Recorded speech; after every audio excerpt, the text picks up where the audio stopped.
I am 3 minutes late today, but we are here. Hope everybody has been having a great Thursday or that you're having a good day whenever you are watching this.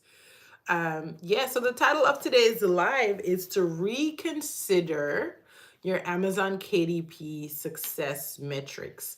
And this is also just about reconsidering any success metric that you may have.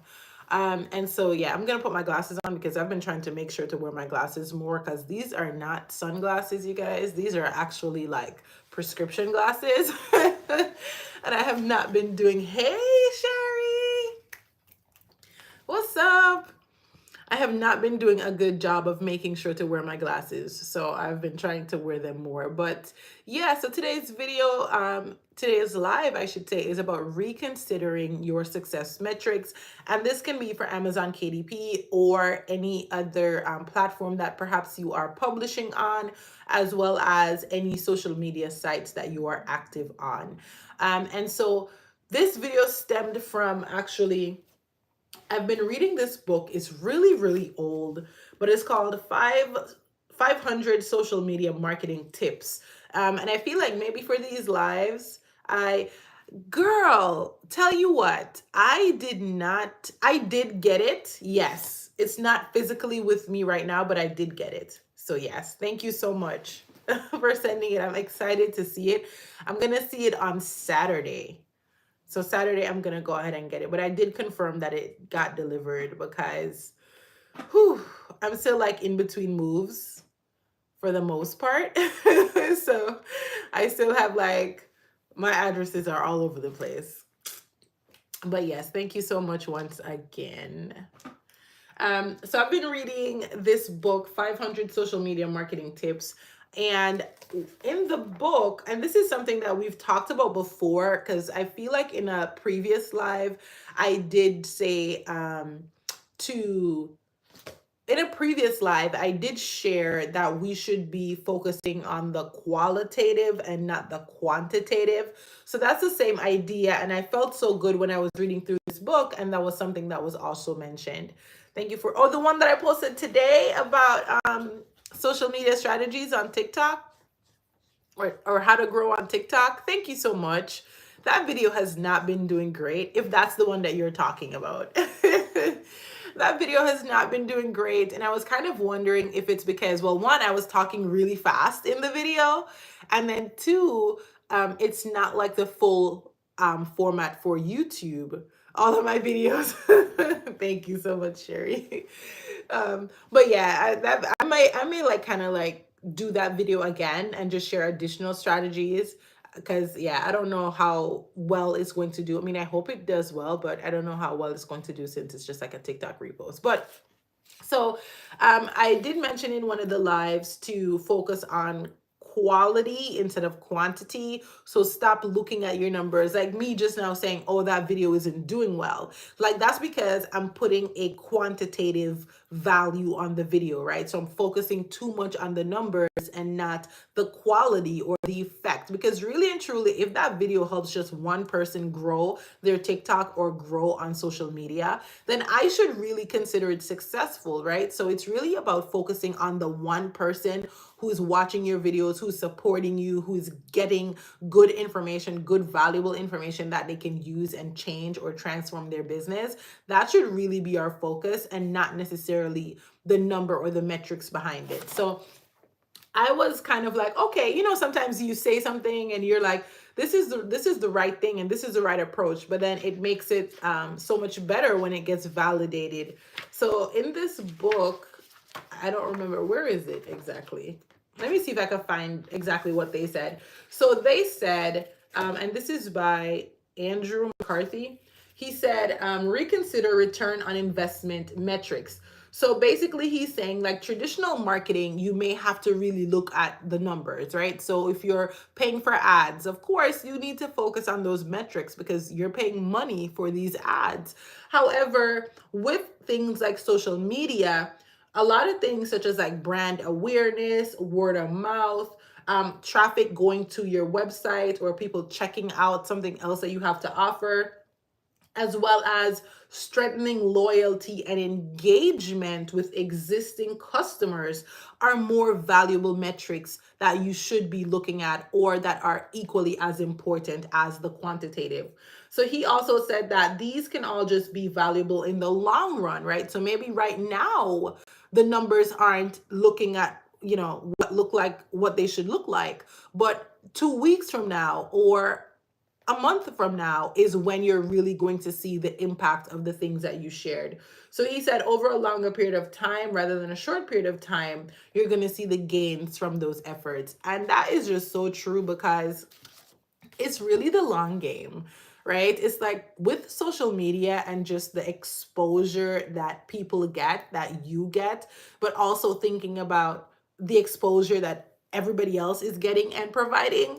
There's so much to consume, and it's really about showing up consistently and showing up authentically. That's going to help you to convert whatever you're doing, so what your followers, your viewers, into actually buyers. And the same thing can be applied if we're looking at Amazon KDP. So you can have a number of different metrics for KDP. So if you're saying I'm putting out three books per day and I'm not seeing sales, maybe it's because it's taking the algorithm a longer time to pick up on your book, to pick up on your keywords. If you were doing something like ads, perhaps you would see return on investment faster because you're paying that money immediately, and then people are getting it, it's getting in front of their faces. So if you're not running things like ads, then it's really going to be about the long game.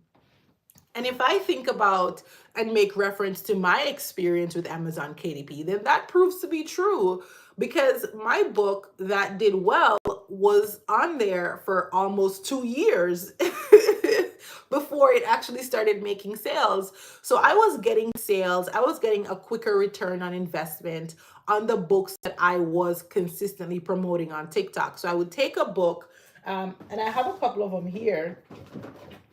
So, like this planner, for instance, this is something that I would consistently go on TikTok and try to promote.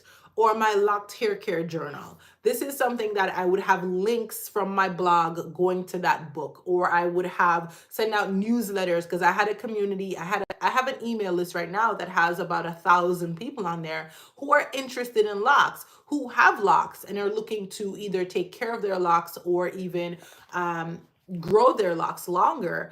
And these people found me because I took time to build a blog on Google to cultivate that. So I had those books being sold regularly, but what happened? I have to constantly be promoting that book. So that book got success faster because I was putting in this amount of effort, right? It's almost like playing ads. However, I'm not giving the cash, I'm giving my time, because it takes time to write the blog articles. It takes time to send out a newsletter. So if you are doing those things, you're going to see success and sales faster. However, if you are not doing those things and you are just relying on the keywords that hopefully you worked really hard at, you made sure that the keywords were good keywords, that wasn't overly competitive. So if you're just focusing on the keyword strategy, then your metric is going to be different, because it does take time for those keywords to start working on the platform. And so like books like these, I saw sales immediately. I would make maybe like $200 a month. There was one month I had a book sold 50 copies. But then the book that was just completely operating on keywords started selling after 2 years, and it sold so much more than this book. That is exactly what happened. So it's like, and my book that sold 50 copies in one day, I think I made a video on that book. That was a book that I showed how I designed it. So I had made like a TikTok video where I was saying, oh, I'm designing this journal, and then I designed the journal, and then I put it on Amazon, and then I went back on TikTok. The journal is done, and here it is on Amazon. So that book, people saw the design process. People saw me promoting the book even before it was live. And then when it was live, they went ahead and purchased. But then my best-selling book, I've never told anybody about this book until I saw that it started selling. It was just one of those books that to be honest, I was quite embarrassed of it. It was one of the first ones that I had made, and I never ever told anybody about that book. And that can happen with you if you do different pen names. So maybe you have a pen name that people know about and you consistently promote that pen name. Maybe you have a blog or a website for that pen name. But then you have other pen names where you don't even want anyone to know that this is yours, right? It's just something secret that you have in the background. So the one where people know you, perhaps you promote that on your social media. And then the one where people don't know you, you kind of leave that for the keyword strategy. And that is going to take some time. So that's really what this video is about, is just about rethinking, reimagining the metrics that one, we put on ourselves, but also metrics that may not even be applicable to what you're doing right now.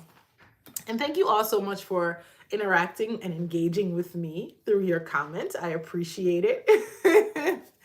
But if you have any questions, I'm more than happy to answer any questions that you may have. Of course, I do have coaching, so we can talk one-on-one about any strategies that you can take with your KDP business or with whatever business you have, in terms of whether you're self-publishing on another platform or if you are selling something that is not even books at all. I do have those one-on-one sessions, and I'm on my phone, so I can't drop the link in the chat, but on the replay, I'll make sure to put the links in the comments. So if you do want to have a talk with me about anything, you are able to sign up for a session and we can chat, or you can send me a text, because there's that option too. So more than happy to answer any questions that you guys have, if you have any questions. But yeah, this book is old, as I said. This book was actually written in 2014. So it's not super applicable right now. You do have a website and a blog. It's on the website. Nice, nice, nice. So are you posting like regular blog articles, or what's your goal with the website? I think I did check out your website. Y'all, should I listen to Cupcake? I don't know who that is. So yeah, this book was written in 2014. So it's not super applicable to like social media now, because social media has changed so much. And that's good. You're most welcome. Thank you for commenting and sticking around on this live. You're winging it. I mean, sometimes you gotta wing it. Sometimes you gotta wing it. That's kind of what I've been doing for a long time, is winging it.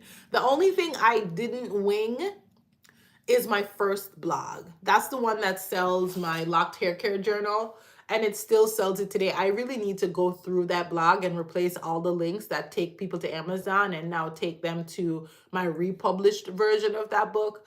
But I didn't wing that blog because that was my first blog. I was also fresh out of college. So this was like 2019.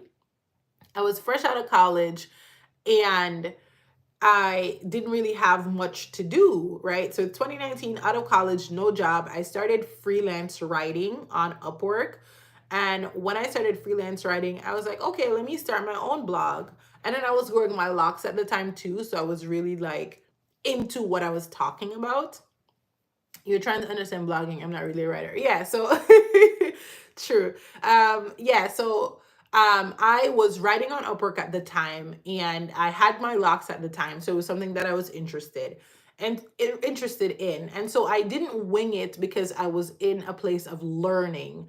So I was trying to learn as much as possible about this blogging thing that I was doing. So a couple of things from my experience that can kind of help you out if you want to is that, so the first thing I did was find topics that were generally around what I wanted to talk about. So I was growing my locks at the time. So I wanted to know how to, and I was thinking about myself. And that's also an approach that you can take to your content on your blog, is you can think about, who are you writing this blog for? If you're writing this blog for you 2 years ago, like where were you 2 years ago? So maybe 2 years ago you were, I don't know, I'm just going to assume that your blog is about Christ and faith. So maybe 2 years ago, hypothetically, you were just trying to cultivate your relationship with God. You were in a place where I want to know more about God, and I'm going to immerse myself in all of this information.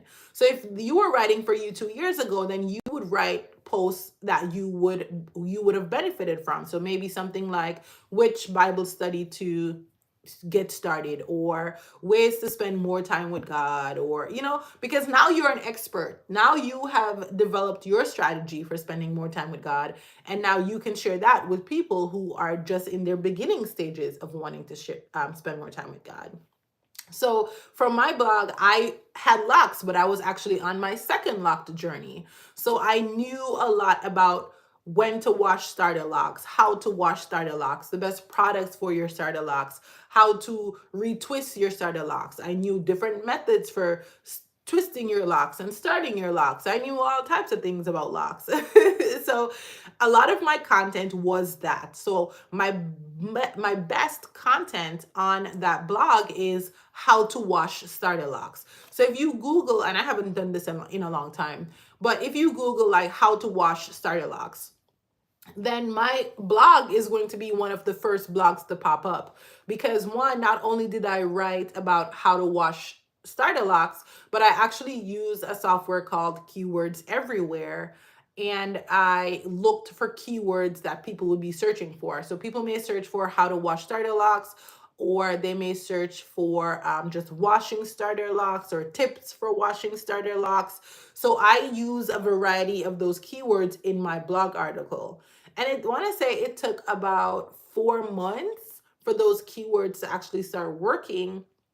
But now that they work, I don't have to do anything with that blog, and I still get paid like $100 every 2 months. Not even monthly. I still get like $100 every 2 months from Google AdSense because of that blog that I have not worked on in 2 years. So and the thing is, if I had continued working on that blog consistently over the last couple of years, I would be much further along. But what happened was I started looking at the metrics. I was like, I'm putting so much into this blog and I'm not seeing the results right now, right? Because I wasn't getting paid right when I was doing it. But here I am 4 years down the line, haven't looked on the blog in 2 years, and I still make $50 a month from that content. So your question was, I need to block some of these people that are posting nonsense. So your question was something about how do you get paid? So once you start getting consistent traffic on your blog, you can apply for Google AdSense. So Google AdSense is similar to YouTube AdSense. It actually uses the same platform. It's just that one is for websites and the other one is for video content here on YouTube. So you would need, I would say, maybe, I don't even know what's a good metric, because of course they're looking at the metrics too. So I think you need maybe like just consistent. I'm not sure of the exact number. I don't want to make something up. So just consistent traffic to your blog, and then you apply and you get into the program. And so once you're in the program, when somebody visits your website, they're going to see ads that pop up like as they're reading your blog article. And then Google is going to pay you for that view, or for those views. And so, yeah, I mean, I do also need to kind of, because when I did it, I put aggressive ads because I'm like, I want to make some money. So I feel like after every paragraph on my website, you see an ad. And that's also the strategy that a lot of other websites use. So it doesn't make your website look too tacky. But something I would do if I'm selling products, like right now on that website, I'm selling my journals on there. So my Locked Hair Care journal, I'm selling it through Lulu on the site that I talk and post about locks, which is why I need to get back into that and post more content. But since I cut my locks, I feel like a fraud. But yeah, you could get with me on Shanice K Designs Share. You know how to find my stuff. So I feel like a fraud because I don't have locks anymore. But something that I try to do is I try not to run ads on the page that I'm selling. And there's a plugin on WooCommerce that you can use for this, but you don't want ads running on the pages that you're selling things because that's going to deter people from actually purchasing your products. So that is just one strategy I would take if you're looking to sell. So it's not like, I would say if you're looking to sell products on your website, so whether sell your journals or whether sell t-shirts or mugs or whatever you're looking to sell, I would not run ads unless you're only running ads on certain blog articles. And you're making sure that the blog articles where you want somebody to purchase your product, you don't have ads in those articles. It's just like if I was to come on YouTube and I'm just like, as soon as you get on my video, it's like, sign up for this, buy this, do this. It's like, you know what I mean? I came here for the content. How about you give me the content and then later down you have 1 to 2 plugs? Because of course, we do know that those things have to be there. Those things, it's not optional. You're making your content for a purpose, and a lot of times your content is for promotion. Yes, you want to deliver value, but at the end of the day, everybody got to eat.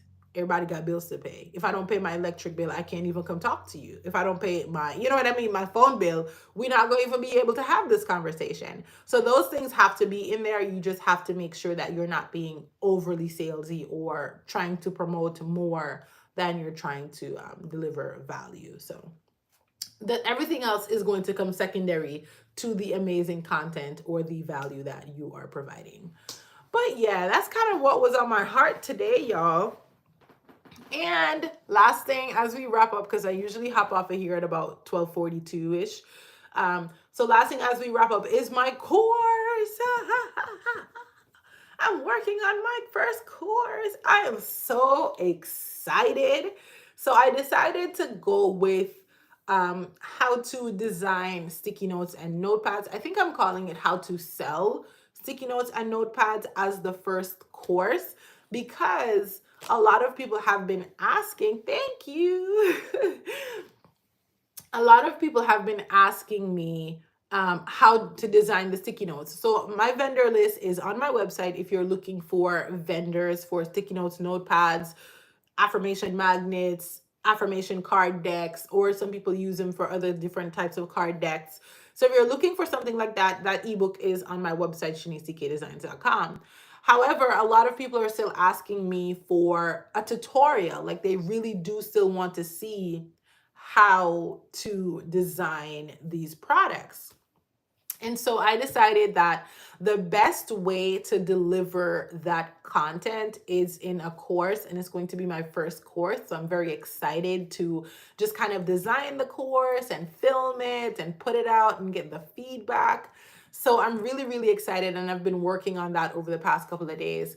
And so, yeah, I think the best format is just for the course, because if we look at my notepad, how to design notepad on YouTube, that content is only appealing to a small audience, right? So not a whole lot of people are interested in this specific thing. And so after thinking about that and just kind of doing some of my own research, I felt like it would be more valuable and it would be a better use of my efforts and my resources to package all of that up into a course. So the course is going to have 5 modules. I don't remember the modules off the top of my head, but I know that the first one is going to do with kind of validating your niche or your idea, because, and like I just filmed a video right now that I'm editing, and something I said in this video was that it's not about what you're selling, like the physical thing that you're selling, right? So like this, it's not about the fact that this is a cup. It don't matter. Look, I have this one and I have this one. What's gonna make somebody purchase this one over this one? It's what you are selling. So it's a cup, and you have plenty other cups. But what about your cup is going to stand out? What about your cup that's going to be unique enough that somebody wants to purchase it? And that's exactly what I did with the sticky notes. People been using Post-its since as long as Post-its have been around. However, when I popped up on the For You page, I had hundreds, probably, let me just go even say, yeah, let's say hundreds. Maybe I got like 600 or 700 comments of people saying, are those post-its? I've never seen this before. You've seen post-its before. You haven't seen this post-it, right? Because this post-it is standing out. This post-it is taking a twist on post-its, and it's selling you something that's not just the paper that you can write on. So that's what I'm going to be teaching in this course. It's not even about designing the post-it. It's about how can you find something that is worth paying for. When I told people that I sell post-its or sticky notes, because I usually say sticky notes, I'm like, what? And they usually ask me, how much are those? $6. $6. Yeah. Somebody is going to come and buy this one set of 50 sheets for $6.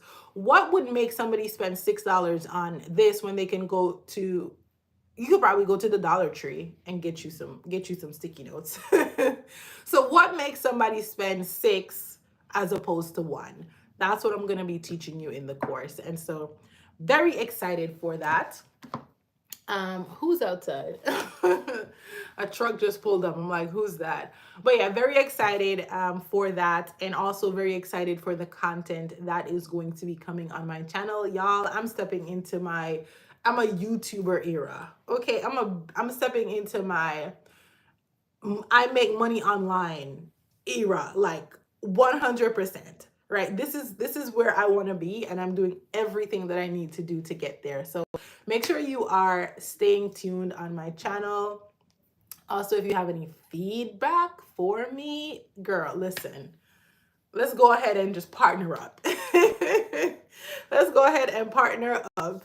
So if you have any feedback for me, I'm always here, open and willing to get feedback, because my purpose is to help you reach your purpose. And with that means that I need to grow. So I'm trying to grow so we can all grow. So if you have any feedback for me that can help in my growth and ultimately, can't speak, my growth and ultimately your growth, feel free to drop them in the comments of any of my videos. And so, yeah, I'm going to see y'all in my very next video, which is going to be on Saturday. And it's going to be the best video ever because I worked really hard on it, as I do all my videos. But this one, I'm putting in different strategies, and I'm just so excited to see how the strategies come to life, because I just edited the video and I think it's so good. And if I could just get all of my videos to be to this level, I think we'll be onto something. I think we'll be onto something. Like, I'm trying to get to like 1 million subscribers. Cool. That's where I'm trying to be. Vanderbilt, maybe pitch the name to people saved by purchasing your book.